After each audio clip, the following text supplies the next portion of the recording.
Bonjour les amis, bienvenue à Chantonnay avec Nicolas Jonot. Cette semaine dans Sans détour, il est paysagiste, mais en fait je crois qu'il ne va pas aimer si je dis ça, parce que sa vision du jardin est beaucoup plus globale que ça. J'ai pas trop envie de vous en dire plus. Ce que je peux vous dire sur cette superbe entreprise qui est Akebia, c'est que c'est un lauréat du réseau Entreprendre Nicolas Jonot 2018, je crois, puis sa société a vu le jour en 2019 et on aimerait bien tous avoir une réussite comme ça. On crée une société en 2019 et puis presque un an après, on a 13 salariés et tout va bien. Il ne doit pas être peu fier, ce petit jeune qui est marié, qui a 3 enfants par ailleurs. Avec lui, on va aller à Bazoges, en Paré, à Mouilleron-Saint-Germain, pardon, il faut que je sois précis, au musée de l'Âtre, à la maison de l'Âtre, parce que le jardin de l'Âtre, c'est un jardin du 19e. Je trouvais ça sympa, le décalage entre cette modernité proposée par sa société et puis les jardins traditionnels du 19e avec le jardinier qui vient couper une rose, ça un parterre de fleurs. Voilà.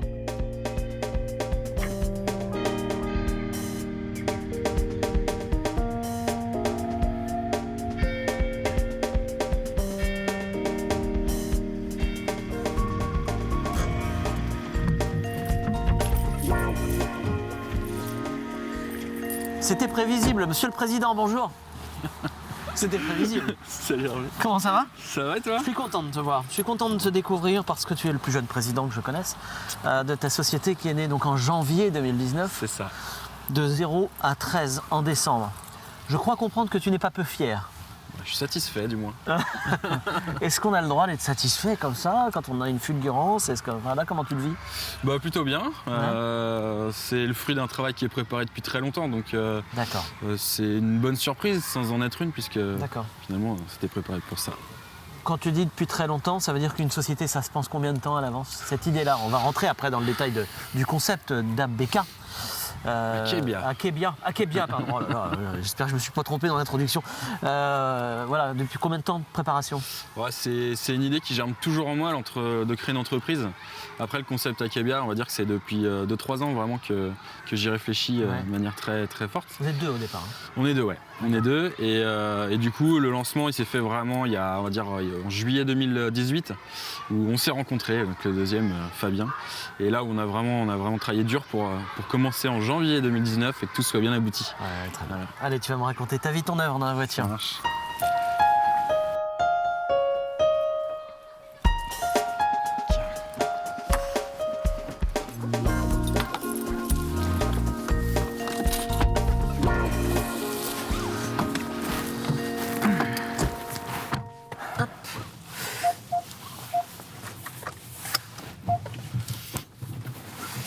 Allons-y. Ton entreprise, elle fait quoi? Tu réinventes, j'ai vu sur ton site, le métier de paysagiste, c'est ça? Exactement. Voilà. Mais c'est-à-dire, ça veut dire quoi? Je pourrais en parler pendant des heures, mais... Non, mais on les a pas, mais on a un peu de temps quand même, tu peux... Non, en gros, il y a plusieurs thématiques de réflexion qui ont mené à la création du projet. La première, c'était un constat, il y a beaucoup de paysagistes. Moi, je voulais créer mon entreprise et je voulais pas faire comme tout le monde. Donc voilà, ça fait quand même plus de 10 ans que je fais ce métier et j'ai noté des choses qui moi fonctionnaient plus ou moins bien, des choses qui pouvaient être améliorées.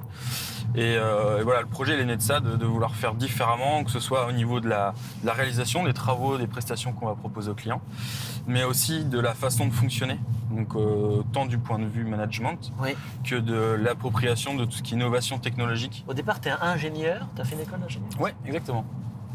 Exactement. Dans quel domaine? Dans le domaine du paysage déjà? Exactement, ouais. Je suis ingénieur paysagiste. Depuis le départ, toi tu te dis avant tout, j'ai envie d'être un chef d'entreprise. Exactement, ouais. Ça vient d'où ça? C'est tes parents? Peut-être. C'est quoi tes parents? Mon père travaille dans le milieu agricole. Il était directeur commercial dans une boîte. Il y a le bon sens paysan au départ. Ouais. Voilà, et maintenant il est chef d'entreprise. Il a monté sa boîte il y a 7-8 ans. Ouais. Ça va peut-être encore un peu plus stimuler dans mon projet. Puis après, le métier, je pense que ça vient plus de mon grand-père qui était jardinier à la commune de Chaland. D'accord. Quand j'étais gamin, il m'emmenait dans sa voiture, ça sentait le gasoil, on allait tondre la pelouse, voilà. Je pense que ça vient de là, le fond le nœud du problème, il vient de là. D'accord, très bien. Et ton papa, il a une entreprise de quoi? Il est dans l'artisanat, il a une entreprise de toiture. Ouais, donc vous avez vraiment cette appétence pour l'entrepreneuriat. Voilà, donc tu as cumulé les deux, tu as cumulé le père et le grand-père. Il est comment ton jardin chez toi? Alors, il est plein de potentiel. Il est pas mal. Non, il est bien, il pourrait être mieux, mais voilà. T'as expérimenté des trucs dedans? Ouais, j'ai essayé pas mal de trucs. Je me suis lancé dans la permaculture pendant un moment, et puis j'ai échoué lamentablement, donc voilà, j'ai fait autre chose. D'accord. En fait, je suis en train de comprendre que t'as pas super la main verte. Si, j'ai la main verte, mais c'est pas... Voilà, c'est pas ce qui me fait vibrer le plus dans ce métier. D'accord. C'est de créer la création de projets, D'accord. Voilà, d'inventer des choses. Quelle est la notion du bonheur en entreprise? Le bonheur en entreprise? Quelle définition tu me donnerais au bonheur en entreprise? Il y a quelques jours, il y avait une conférence du CJD sur avec Julia de Funès. Et donc, ces questions-là sont abordées. Et comme le management prend de la place chez toi, voilà, je te pose la question. Bah, le bonheur en entreprise, c'est tout simplement venir travailler dans un cadre où on se sent bien, on a envie de donner le meilleur de soi-même. Et puis, il y a une notion que je trouve très importante, c'est d'être fier de son travail. C'est vraiment quelque chose que je mets en exergue auprès de tous nos collaborateurs. C'est un moment où tu travailles, tu commences ta journée le matin et le soir, tu te retournes sur ce que tu as fait. Et l'objectif, c'est d'être content de ce qu'on a fait et la façon dont on l'a fait. Et surtout que le client, après, le perçoive. Ouais. Voilà, c'est hyper important. Comment tu les choisis, tes collaborateurs? Parce que là, passer de 4 à 13, il faut... ou de 2 à 13, là, en janvier... Il faut vite les choisir. Et puis, comment tu les impliques dans le fonctionnement de l'entreprise, puisque le management, tu as envie de le réinventer? Alors, en fait, je les choisis beaucoup plus sur leur savoir-être, sur leur personnalité, plutôt que sur leurs compétences techniques. Ouais. Faut pas se voiler la face. Aujourd'hui, on a un secteur d'activité qui est très compliqué en termes de recrutement. C'est pas évident. Ah oui? Ouais. Donc moi, j'ai plutôt misé sur des jeunes pousses, soit des jeunes paysagistes. Donc super moyenne d'âge. Une moyenne d'âge, 25 ans, je pense. À 25 ans. Ouais, donc des jeunes qui en veulent. Ouais. C'est très loin. Pas si loin. Pardon, je conduis. Oui, d'accord. Des jeunes qui en veulent, qui ont envie, qui sont capables de se dire je sors des dogmes du métier en fait, et qui n'ont pas encore été trop moulés à ce qui se faisait dans les entreprises. Et puis des jeunes qui ont envie de progresser aussi. Voilà. On est plutôt sur ça. Et ensuite, en termes de management, ce qui va être peut-être différent par rapport à des entreprises traditionnelles, c'est qu'il y a une réelle implication. En fait, on leur laisse beaucoup d'autonomie. Ouais. Et c'est un facteur qui est pour moi hyper important. Je voyais bien dans mes anciens collègues, ils pouvaient parfois manquer d'autonomie sur les chantiers ou même dans les bureaux. Hein. Oui. Donc là, en fait, ce qu'on a déterminé, c'est un cadre qui est pas très compliqué. C'est le client doit être content. Le chantier doit être fait dans les temps. Et puis après, vous faites comme vous voulez. Voilà. D'accord. Donc, ils s'organisent, ce sont leurs propres chefs de chantier. C'est plus des outils de production, en fait. C'est vraiment des gens qui sont investis pour le client et pour l'entreprise. Ouais, c'est bien, c'est intéressant. On va écouter le morceau de musique que tu as choisi. Et puis, tu vas me dire pourquoi. Tu m'as dit que ça allait être rapide. C'est parce que c'est ça, t'écoutes... ça parce que t'aimes bien en fait. Ouais. Voilà. Moi j'écoute beaucoup de musique. T'écoutes beaucoup de musique? Ouais, tout le temps. Ça t'apporte quoi? J'aime pas le vide, j'aime pas quand il n'y a pas de bruit. D'accord. Donc j'aime ça. Puis cette chanson, elle est pas toute jeune. Hein. Ouais. Mais ça me rappelle mes premières saisons.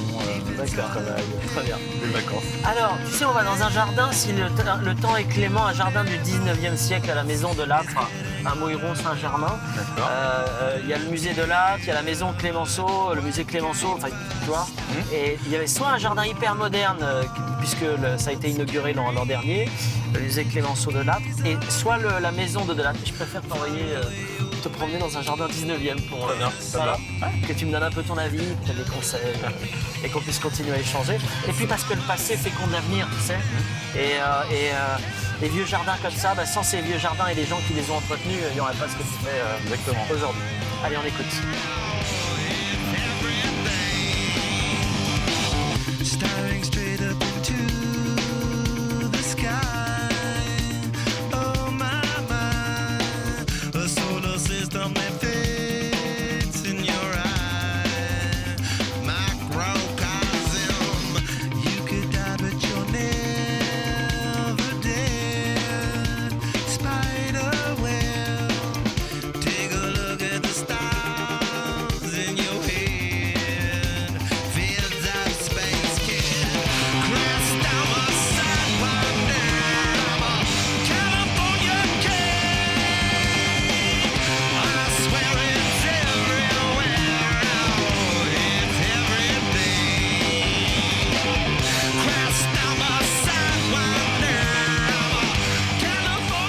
demander une petite réaction sur ce site, sur le Magnolia. On est obligé de parler du Magnolia pour commencer, parce qu'il est majestueux et il est centenaire.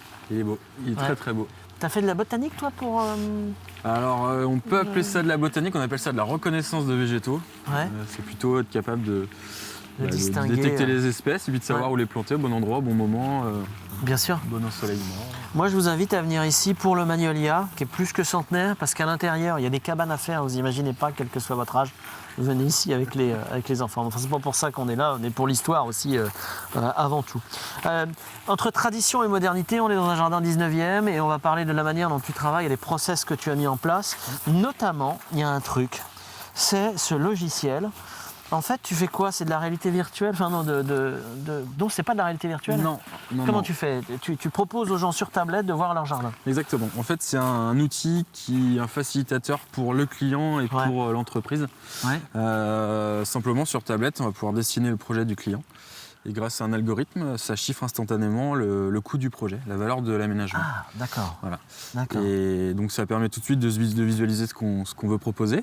On peut faire des modifications en temps réel avec le client. Et ça ressemble vraiment au jardin. Alors, on n'a pas, j'ai pas bien sûr le. Ça ressemble vraiment au jardin. C'est simplifié. Vous avez pris des mesures. En fait, on fait d'abord ce qu'on appelle un rendez-vous de découverte où on montre le jardin, on prend les envies et les goûts des clients. Et puis à partir de là, on travaille sur un projet. Et on arrive après sur la tablette à intégrer tous ces éléments, à les montrer au client. D'accord. Voilà. Et alors après, il dit bon, le Magnolia là. Trop cher, voilà, exactement. ou pas assez, ou pas adapté, ou que sais-je, etc., etc. Voilà, exactement. Et, alors, là, on parle de plantes, on parle de jardin, mais tu fais pas que du jardin, en fait. Non.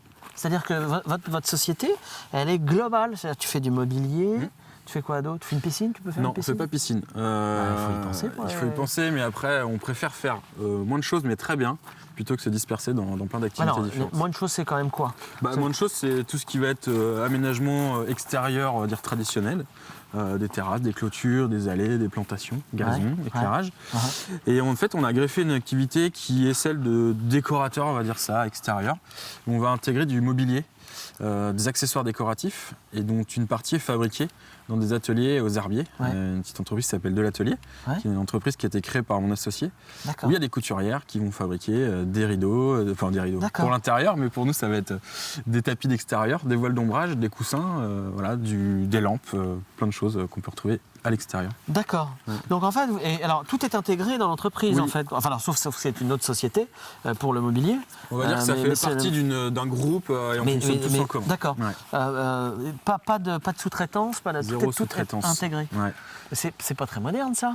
Parce que l'heure est beaucoup à l'agilité, tu sais, on parle beaucoup, on fait appel à l'un à l'autre. Le problème, c'est que quand on est sur des chantiers comme les nôtres ou des projets comme les nôtres, généralement la sous-traitance, c'est des complexités d'organisation, c'est difficile de maintenir les délais, c'est compliqué de maintenir la qualité des travaux, on ne peut pas maîtriser le travail des autres. Donc nous, ça nous permet de tout globaliser, tout internaliser. Et le client, comme ça, il ne voit qu'une personne. C'est assez intéressant et c'est assez finalement traditionnel comme fonctionnement. Exactement, même si toi, tu es innovant dans le management, tu as un fonctionnement qui est assez traditionnel. En fait, ça coûte cher? Ça dépend de ce qu'on veut faire. Qui sont tes clients en fait? Les clients, essentiellement, c'est des particuliers. Tout profil, ça peut être des jeunes actifs, des retraités. D'accord. Et voilà. Toutes conditions. Toutes conditions. On peut, pour un petit jardinet.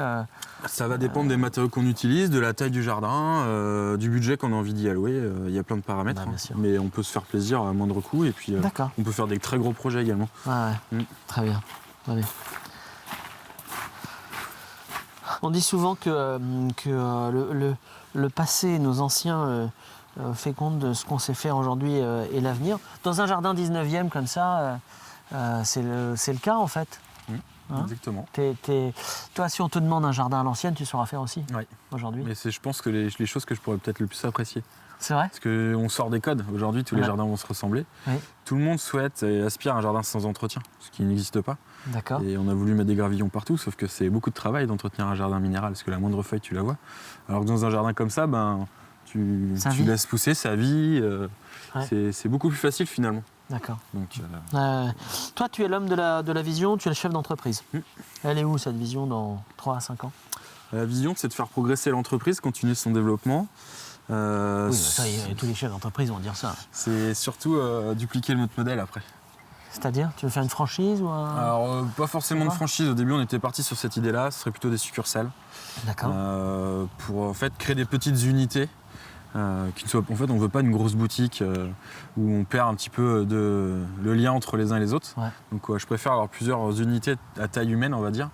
Et puis la succursale plutôt que la franchise parce que ça permet de valoriser le travail des gens. Et par le mérite, on fait évoluer tout le monde et on peut offrir des perspectives à tous nos salariés. Ce qui m'impressionne, c'est que tu as je trouve une grande maturité pour un jeune chef d'entreprise. Tu es très sûr de toi, en fait. Tu as confiance. Bah, ou peut-être que tu as les jetons et que tu ne me le dis pas. Non, bah forcément, il y a une pression qu'on a au quotidien parce qu'on passe d'un statut, j'étais salarié encore un an, hein, et aujourd'hui, on a, entre guillemets, la responsabilité de gens, de père de famille ou de mère de famille. Donc, c'est sûr que c'est pas simple à gérer. Mais par contre, je sais où je veux aller. Aujourd'hui, j'arrive à être dans l'esprit que j'ai voulu initier dans l'entreprise. Ouais. Donc en fait, je me fais plaisir et je pense que c'est ça qui transparaît. Ah, le plaisir, ça c'est fondamental dans le travail, on l'a déjà évoqué. Comment tu articules vie professionnelle et vie personnelle avec 3 petits-enfants? Et une épouse merveilleuse, j'imagine. Bah heureusement qu'elle est là d'ailleurs. Sans elle, tu m'as dit en préparant cette émission, tu sanctuarises le week-end. Ouais, par contre, c'est ça, c'est pendant 5 jours à fond. On compte pas les heures, du matin jusqu'à tard le soir, parfois même plus. Ouais, d'accord. Et par contre, le week-end, c'est stop, on coupe et on se focalise sur la famille. Tu t'y tiens vraiment et ça marche? J'ai fait quelques entorses, mais je me fais vite rappeler à l'ordre. D'accord. Mais non, mais oui, j'essaye de m'y tenir au maximum et c'est important. Alors on a de la chance, il ne pleut pas là. Pour conclure, on est ici, on est dans l'automne. On fait quoi dans cette saison? C'est pas une bonne saison en fait pour les travaux. Là, c'est un petit peu compliqué à gérer. C'est en creux quoi. Ouais, c'est un peu compliqué à gérer, mais par contre, j'ai mené une réflexion sur comment je peux me dissocier des contraintes météo. T'as de l'idée alors dis-moi. Par exemple, on utilise des techniques de pose de terrasse où on peut poser quand il pleut, quand il neige, quand il vente. Alors que traditionnellement, en Vendée, on aime bien faire du béton puis tout coller. Nous, on a trouvé des systèmes qui viennent des pays du Nord. Et on essaie d'innover aussi dans la technique, pas que dans le numérique, c'est important, pour s'éloigner un petit peu des contraintes météo. D'accord. Malheureusement, on travaille toujours avec de la pelouse, on va semer du gazon, donc il y a des périodes, il y a un cycle naturel à respecter. Mais j'essaye de trouver des alternatives pour être moins dépendant possible. Cette entreprise, c'est comme le mariage, c'est l'affaire d'une vie? Ou tu te dis c'est l'affaire du moment et peut-être qu'un jour j'en remonterai une autre? Clairement non, c'est vraiment l'affaire d'une vie. C'est un projet. T'es parti. Oui, complètement. T'es parti. Tu t'installes en Vendée, c'est au Sable d'Olonne. Ouais. Et puis maintenant c'est réglé. Droit devant. D'accord, très bien. On rappelle le nom de l'entreprise, Akebia. J'ai bien dit? Ouais, c'est bien. Sur le pénal. Bon. Akebia au Sable d'Olonne, Nicolas Jonot. Merci d'avoir accepté de te livrer. Merci beaucoup. Merci beaucoup à toi. Et puis je te ramène. Ok, ça roule. À la semaine prochaine. Salut. Au revoir.